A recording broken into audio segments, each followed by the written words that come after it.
Hello दोस्तों, नमस्कार। RJ Hindi कहानी में आपका बहुत बहुत स्वागत है। दोस्तों, कहानी का पूरा आनंद लेने के लिए वीडियो को लास्ट तक देखें। अगर कहानी पसंद आए तो कृपया चैनल को जरूर सब्सक्राइब करें और वीडियो को लाइक करें। तो दोस्तों चलिए शुरू करते हैं। राधा, जा अपनी दादी के पास, सबसे पहले उनका आशीर्वाद ले। ये तेरा जीवन इन्हीं की देन है। मैंने तो तेरे जन्म से पहले ही तुझे मरा मान लिया था। आज तेरी शादी है, तेरे नए जीवन की शुरुआत।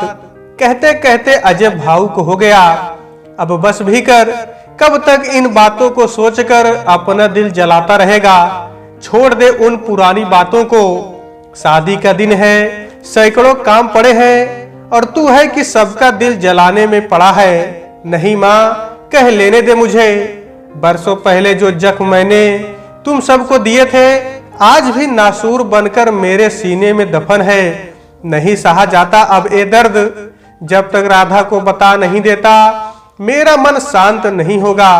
क्या बात है दादी, आज पापा एक कैसी बात कर रहे हैं? कौन सा जख्म है जो पापा को इतना परेशान कर रहा है? राधा, माफ कर दे मुझे। तेरा सबसे बड़ा गुनाहगार मैं हूँ।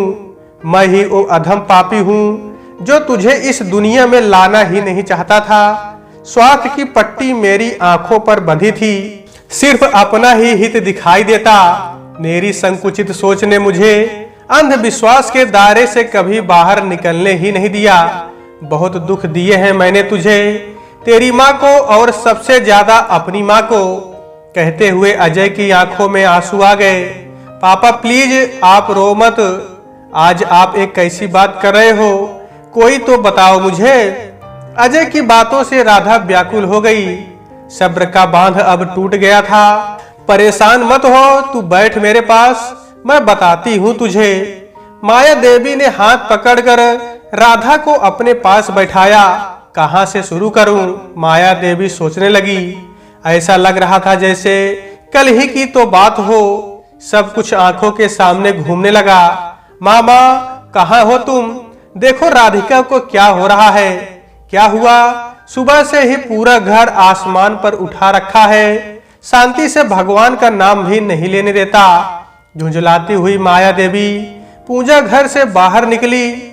माँ देखो ना, राधिका सुबह से 3 बार उल्टी कर चुकी है। अरे तूने मुझे पहले क्यों नहीं बताया?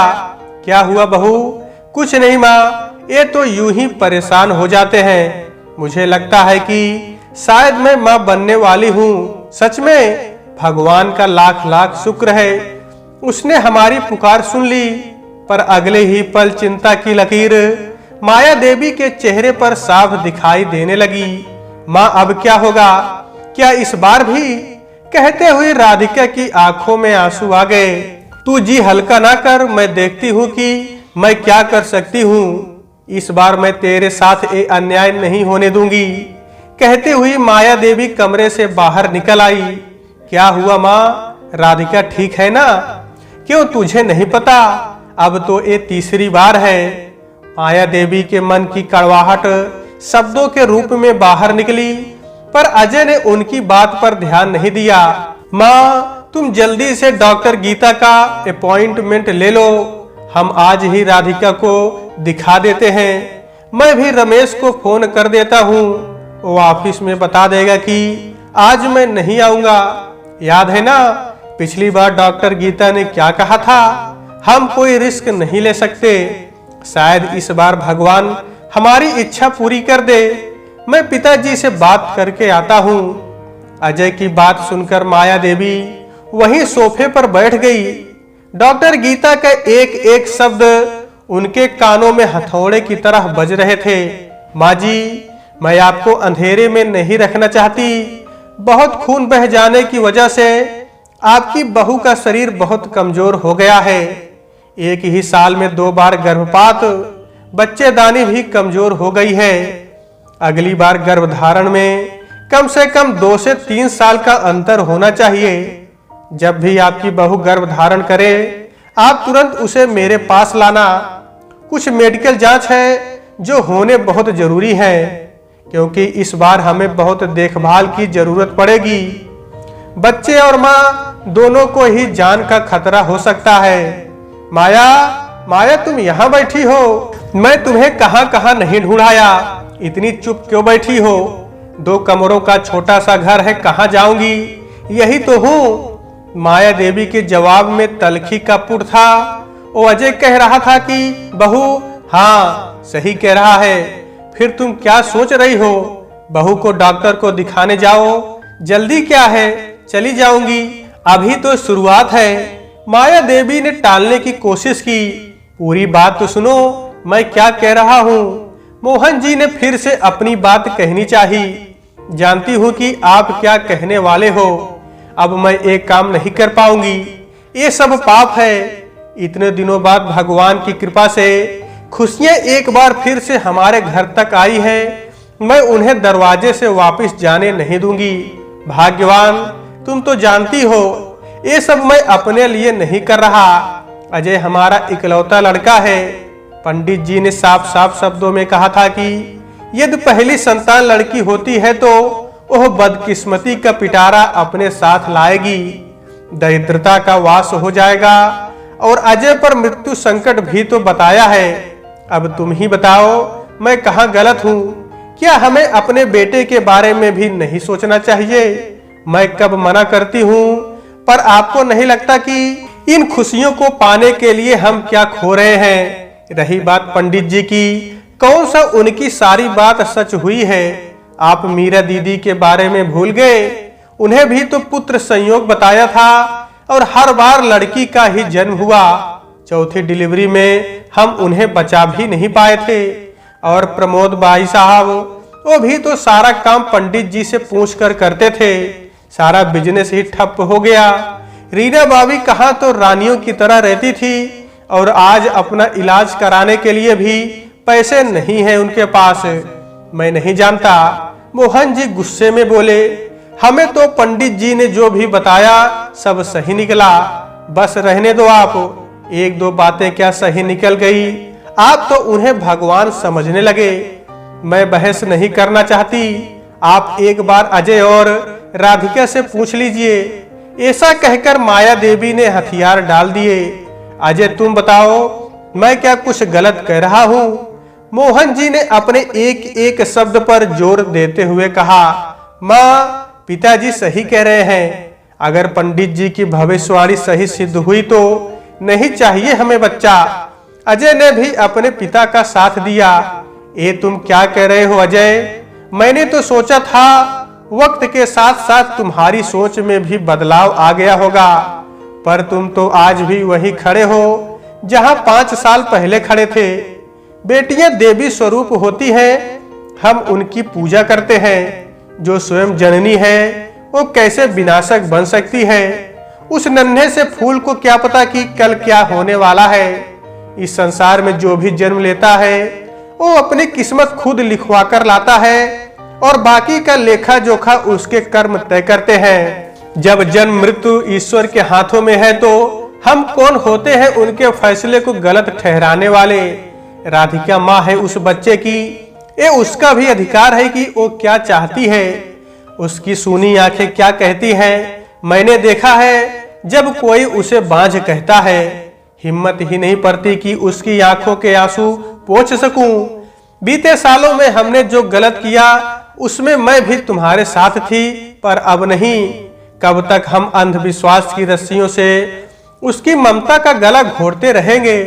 तेज आवाज में बोलने के कारण माया देवी का सांस फूलने लगा। अजय संभालो माँ को, मैं पानी लेकर आती हूँ, कहती हुई राधिका रसोई की तरफ भागी। माँ आंखें खोलो, लो पानी पियो। कितनी बार कहा है कि इतना तनाव मत लिया करो। जानती हूँ राधिका, पर इस बार कुछ गलत नहीं होगा। हर बार की तरह तू अपनी ममता की कुर्बानी नहीं देगी। मैं भी तो माँ हूँ, मुझे भी तो तेरा दर्द समझना चाहिए था, पर अपनी ममता के आगे मैं खुदगर्ज हो गई। बस अब और नहीं। कब तक तू ये अन्याय सहन करेगी? अब मैं तेरे साथ हूँ। अपनी माँ को माफ कर दे। अब ये नन्ही सी जान जन्म लेकर ही रहेगी, तुझे भी कोई माँ कहकर पुकारेगा। कहते हुए माया देवी की आंखों में आंसू आ गए। आप सच कह रही हैं माँ, आप देंगी मेरा साथ, मैं भी माँ बन पाऊंगी। सुना अजय, माँ क्या कह रही है? अब हमारे घर भी किलकारी गूंजेगी। इस घर का सूनापन सदैव के लिए खत्म हो जाएगा। पागल हो गई हो क्या तुम? क्या तुम्हें दोबारा समझाना पड़ेगा? अगर कुछ अनहोनी हो गई तो जीवन भर कोसती रहना अपने आप को। अब तुम खुद सोच लो कि तुम्हें सदा सुहागन बनकर जीना है या माँ बनकर। कहकर अजय घर से बाहर निकल गया। तेरे दादाजी ने भी चुप्पी साध ली, पर हम दोनों पक्का मन बना चुके थे, इसलिए कुछ और सोचने का तो प्रश्न ही नहीं बनता था। घर में अबोलापन छा गया था। न आपस में बात होती और न ही किसी प्रकार का सहयोग मिलता। वक्त भी अपनी गति से बढ़ता रहा और फिर लक्ष्मी के रूप में तेरा इस घर में आगमन हुआ। कोई खुश नहीं था। तुझे अस्पताल से घर लाने की जिम्मेदारी तो अजय ने पूरी कर दी, पर उसके बाद न तो अजय ने तेरा चेहरा देखा और न ही तुझे गोद में लिया। घुटने के बल चलती हुई तूने कब पैरों पैरों पर चलना सीख लिया पता ही नहीं चला। राधिका एक पल तुझे देखकर खुश होती तो अगले ही पल एक अनजाना सा डर उसके चेहरे पर नजर आता। एक पल जीना और अगले ही पल मर जाना, जैसे उसके जीवन की नियति बन गया था। 1.5 साल की थी तो जब ये हादसा हुआ। तेरे पापा को ऑफिस के काम से दिल्ली जाना था। ना जाने कैसे उस दिन गर्म दूध तेरे हाथ पर गिर गया, बहुत जल गया था। राधिका भी घबरा गई। मेरे बहुत कहने पर अजय तुझे डॉक्टर को दिखाने ले गया। वहां बहुत देर हो गई और उसकी ट्रेन छूट गई। घर आया तो बहुत गुस्सा हुआ, खूब अनाप शनाप बोला। हम दोनों चुप रहे, क्या कहते। अगले दिन पता चला कि जिस ट्रेन से अजय जाने वाला था उसका एक्सीडेंट हो गया। कई डिब्बे पटरी से उतर गए थे। तब पहली बार मैंने अजय को तुझे एकटक देखते हुए देखा। मन में विश्वास जन्म लेने लगा था कि अब सब सही हो जाएगा। धीरे धीरे वक्त ही तुम दोनों के बीच की दूरी को कम कर देगा। और फिर धनतेरस वाले दिन जब अजय घर आया तो उसके हाथ में 2 डिब्बे थे। एक में मिठाई और दूसरे में तेरे लिए रिमोट वाली गुड़िया। कहते हुए माया देवी के चेहरे पर मुस्कान आ गई। क्यों दादी, ऐसा क्या हुआ था उस दिन? इतनी देर में पहली बार राधा ने अपनी चुप्पी तोड़ी।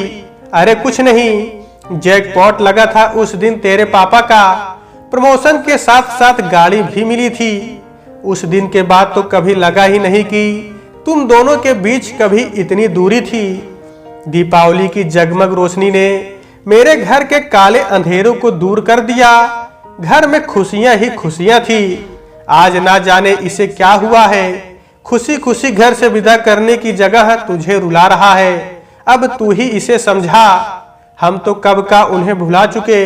पापा कहते हुए राधा ने अजय का हाथ अपने हाथों में ले लिया। ये सच है कि आप जो कर रहे थे वो गलती नहीं, गुनाह था, पर दादी और माँ के दृढ़ निश्चय ने आपको गुनाह करने से रोक लिया। हम सब इंसान हैं, कभी न कभी कोई गलती हो ही जाती है, पर जरूरी ये है कि समय रहते हम संभल जाएं और अपनी गलतियों को सुधार लें। आप ही हमेशा से मुझे समझाते आए हो और आज आप ही अपना फलसफा भूल गए। आप तो मेरे हीरो हो। आप ही कमजोर पड़ जाओगे तो अपनी हीरोइन को गुंडों से कैसे बचाओगे? कहते हुए राधा ने झूठ मूठ का रोना शुरू कर दिया। ये भी कभी नहीं सुधरेगी। पूरी फिल्मी है, संभाल ले अजय अपनी हीरोइन को, नहीं तो ये भी तेरी तरह पूरा घर आसमान पर उठा देगी। दादी पोती का ऐसा गठजोड़ देखकर सबको हंसी आ गई। घर फिर पहले जैसा खुशनुमा हो गया। ढोलक की थाप और मेहंदी की खुशबू में सब गम और रंज दूर हो गए। तो दोस्तों, आज के वीडियो में बस इतना ही। कहानी आपको कैसी लगी कमेंट बॉक्स में जरूर बताइएगा। कहानी अगर पसंद आई है तो कृपया चैनल को जरूर सब्सक्राइब करें और वीडियो को लाइक करें। तो दोस्तों, आपसे फिर मिलते हैं अगले वीडियो में। तब तक के लिए नमस्कार।